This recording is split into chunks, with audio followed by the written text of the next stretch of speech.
네, 여러분 안녕하십니까? 자, 벌써 8월, 9월이죠. 9월도 중순을 넘어가고 있습니다. 네, 세월이 정말로 빠른 것 같습니다.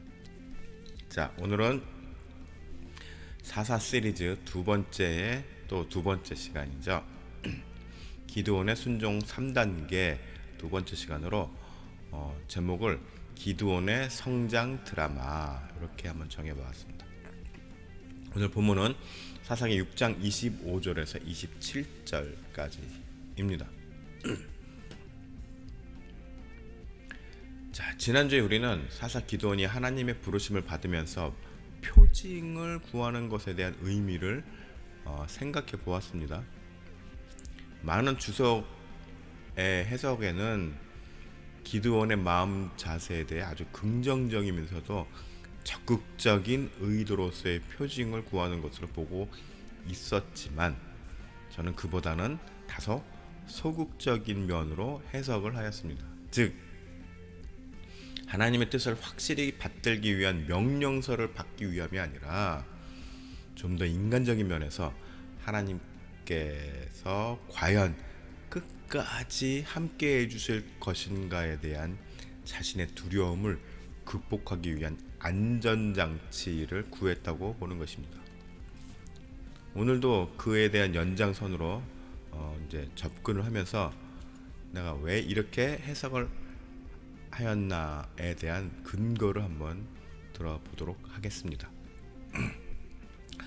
먼저 오늘 본문 위에 보면 21절을 먼저 한번 살펴보겠습니다.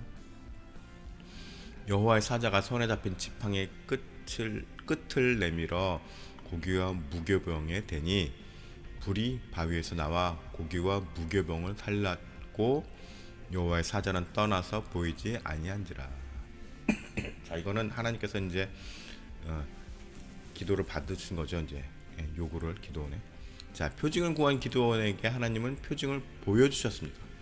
이로 인해 기도원은 조금이나마 하나님을 향한 신뢰감을 높일 수 있었습니다. 약간. 자, 25절 오늘 본문 25절.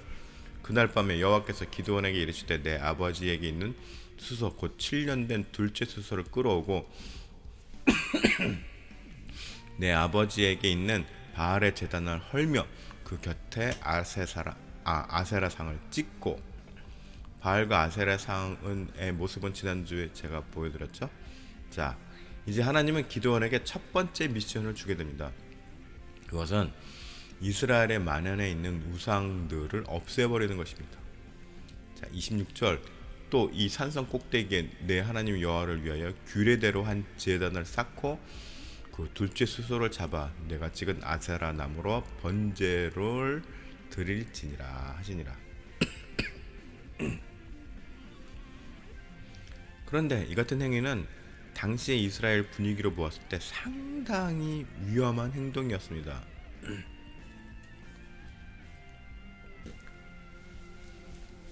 자, 오늘날에도 이스라엘 땅에서 유대인이 개신교로 개종하는 경우가 좀 왕왕 있습니다.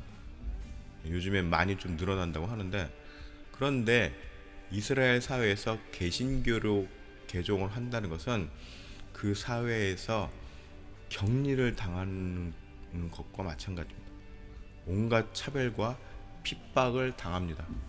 사회생활 못합니다. 완전히 단절됩니다. 제가 그 다큐를 본 적이 있었는데 정말 끔찍하더라고요. 이스라엘에서 과연 기독교인으로 내가 온전히 신앙을 지키며 살아갈 수 있을까? 네. 심지어는 테러를 당하기까지도 합니다. 테러를. 네. 그 다큐 제목이 지금 생각이 안 나는데, 하여간 이스라엘에서 기독교를 개종한 사람들의 이야기였습니다. 정말 무섭습니다. 우리나라 대한민국에서 만약에 그런 식으로 기독교 핍박을 한다면은 기독교인이 몇 명이나 될까요? 라는 생각을 해볼 정도입니다. 아무튼 그 정도로 당시 이 기드온도 그러한 어떤 위험을 감수하는 행위였습니다. 자, 27절. 이에 기드온이 종 10사람을 데리고 여호와께서 그에게 말씀하신 대로 행하되 그의 아버지의 가문과 그 성읍 사람들을 두려워함으로. 자, 여기 이제 마지막에 두려워함으로라는 말. 네. 굉장히 인간적인 표현 아닙니까? 네. 기드온의 그 심리 상태를 있는 그대로 그냥 드러냈습니다. 예. 무서웠어요. 예. 행하기는 행할 건데 굉장히 두려웠습니다. 네. 뭐죠? 당시의 사회 분위기가 바알을 섬기고 아세라를 섬기는 그런 일에 굉장히 진심이었습니다. 당시 이스라엘의 분위기가. 그러니까 하나님은 안주기도 없었던 거죠. 그렇기 때문에 그 우상을 훼손하는 일은 정말로 오늘날로 치면 테러를 당하는 것까지도 감수를 해야 하는 상황이었던 것입니다. 자, 30절 한번 보겠습니다. 30절.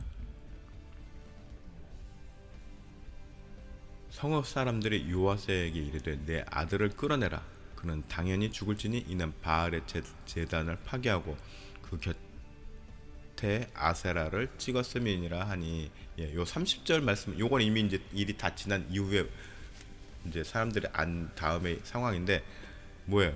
완전히 이제 진짜 죽을 수밖에 없는 상황까지 내몰리게 되는 거죠. 예, 요게 이제 실제로 이제 일어난 것입니다. 예. 자, 27절 다시 보면은 이 일을 감히 낮에 행하지 못하고 밤에 행동하니라. 자, 밤에 행동했다고 했습니다. 밤에. 자, 낮에 못하고 밤에. 자, 이 구절과 좀 뉘앙스가 비슷한 말씀이 있지 않나요? 떠오르지 않나요? 자, 기드온이 하나님으로부터 표징도 받고 용기를 얻어서 첫 번째 미션을 과감하게 이제 감당하려고 합니다만 아직 그의 용기의 믿음은 2% 부족했습니다. 뭐 사실 2%도 아닐 수도 있어요.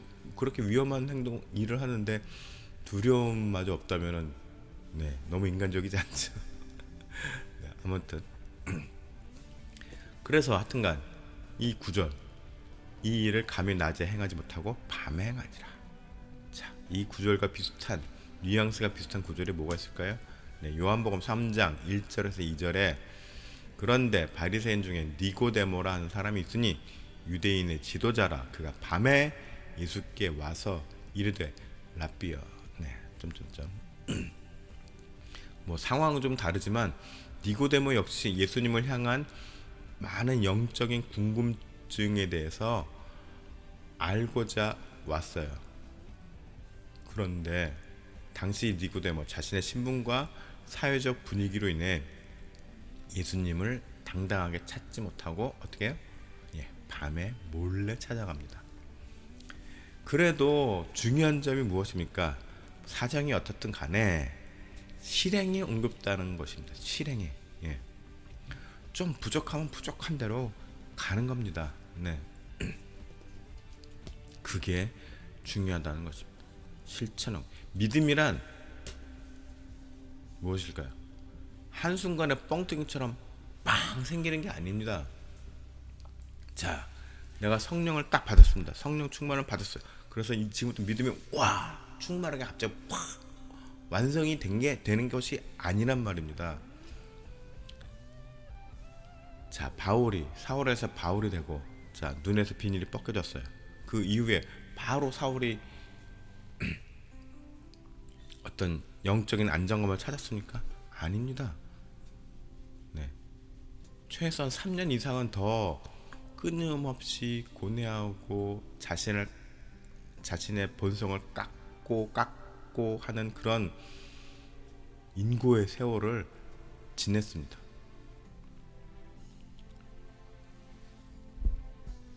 그래서 요즘에 그 신학대학원 MDB 과정이 3년이라는 그렇게 그래서 3년 과정이 됐다라는 이야기도 하기는 합니다. 네. 아무튼 자, 그렇기 때문에 이게 어느 한순간에 빵 터져서 믿음이 완성 한순간에 완성이 되는 게 아니란 말입니다. 내가 성령을 받았다고 할지라도. 그럼 뭘까요? 믿음이란 우리들이 살아가면서 끊임없이 주님과 교류하면서 그 관계 안에서 경험하며 쌓여가는 신뢰와도 같은 것입니다. 실적이 쌓여야 돼요. 어떤 주님과의 어떤 관계 속에서 소소하지만 여러 가지 그 이루어지는 그 커뮤니티 속에서 느껴지고 경험한 했던 그런 모든 경험치들이 하나씩 하나씩 쌓여가면서 신뢰도가 높아집니다. 그럼 그게 바로 믿음의 척도가 되는 것입니다. 그렇기 때문에 주님과의 교제가 없는, 또한 그런 교제 가운데서 얻어지는 어떤 경험이 없는 믿음이란 실증적인 바탕이 없는 신기루일 수 있습니다. 또 허상이 될 수 있고요. 또 심하게 말하면 자아도취일 수 있고, 그 자체로 새로운 우상 숭배가 될 수 있습니다. 그러니까 내가 어떤 지금 믿음을 갖고 무언가를 일을 하고 기도를 하고 일을 하고 있는 곳에는 그 이전에 계속 쌓여져 있던 어떤 그런 주님과의 신뢰 관계가 있어야 된다는 말입니다. 그렇지 않고 갑자기 어느 날 갑자기 이러면은 뭡니까? 네. 신비주의 종교의 교주가 될 가능성이 위험이 아주 높다는 것이죠. 자, 이걸 어떻게 알 수 있나요? 신구약 성경에 나오는 많은 인물들이, 조금 전에 제가 사울이 바울이 된 과정에 대해서도 말씀을 드렸지만, 신구약 성경에 나오는 많은 그런 인물들이 어떤 사명을 받고 주님으로부터 부르심을 받아서 온전한 사역자로 움직이기까지 그야말로 많은 고뇌와 또 고난과 고독한 수련 등이 있었음을 우리는 알아야 합니다. 어느 한순간에 너 이제부터 내가 하는 일을 해, 그럼 네 이러고 바로 한 게 아니었단 말입니다. 네. 왜요? 끊임없는 질문과 회의와 의심과 불안함과 이것에 대한 항의와 저 못해요 막 이런 그런 과정을 막 주고받는 어떤 그런 과정 속에서 결국은 이제 하게 되는 것이죠. 하나님은 우리의 연약함, 그 연약한 상태, 그 상태에 있는 그대로에서부터 시작을 해서 차근차근 단계를 밟아서 성장시키고자 하십니다. 뭐를요? 우리의 믿음이요. 그리고 과거에 많은 성경에 나오는 인물들 역시 그런 식으로 하나님께서 성장시켜서 인물을 주셨다는 말입니다. 자, 때로는 그 훈련, 그 연단의 과정이 인생의 절반 이상을 넘을 때도 있습니다. 자, 모세는 80에 하나님께서 부르셨습니다. 네. 그러나 그럼에도 그렇게 지나온 시간들이 허무하다거나 아깝지 않습니다. 모세가 80에 40년을 양치기 하면서 목동이 다 된 그 80 할아버지가 된 80에 하나님께서 부르셨을 때 지나고 온 시간이 그냥 허무하게 지나간 것일까요? 아니란 얘기인 거죠. 왜요? 그러한 시간들조차 하나님께서 함께 하셨던 값진 과정이기 때문입니다. 자, 현대 사회가 단시간에 많은 실적 올리기를 강요를 하고 또 독려하면서 어떤 그런 과정보다는 결과에 따라 능력을 판단하기도 합니다. 또 그것이 심지어는 교회 안에서까지도 적용이 되기도 합니다. 그런데 자, 로마서 5장 4절에는 이런 말씀이 있죠. 인내는 연단은 소망을 이루는 줄 알미로다. 자, 우리는 인내를 해야 됩니다. 인내 속에서 우리가 단련이 되고 그 단련되는 과정 속에서 우리는 하나님의 소망을 발견하게 되는 것입니다. 자, 하나님의 사람은 어느 한순간에 빵 공장에서 규격된 제품 팍팍 찍어내듯이 탄생되는 것이 아니라 하나님의 사람은 꾸준히 성장하는 사람입니다. 자, 시간이 걸리더라도 과정을 참고 인내하며 주께서 나와 함께 하신다는 것을 온전히 의지하면서 나아갈 때 우리에게 소망이 보입니다. 소망이 있는 것입니다. 제가 한 말일까요? 아닙니다. 네. 야고보서 1장 4절에 인내를 온전히 이루라. 이는 너희로 온전하고 구비하여 조금도 부족함이 없게 하려 함이라. 라고 말씀하고 계십니다. 그러니까 인내를 우리는 온전히 이루어야 됩니다. 한마디로 뭐예요? 참고 견뎌야 되는 것입니다. 뭐를요? 지금 내가 어떤 큰 사역을 앞두고 어떤 어려움이 생겼다. 뭐예요? 참고 견디면서 인내를 해야 되는 겁니다. 참는 것도 훈련이죠. 네. 그럴 때 하나님께서 뭐예요? 부족함이 없게 우리에게 부족함이 없게 채워주신다는 것이죠. 그리고 소망을 발견하게 하신다는 말입니다. 자, 여러분들 모두 주님 앞에서 아름다운 믿음의 성장 드라마를 써나가는 그런 주인공들이 되시기를 축복합니다.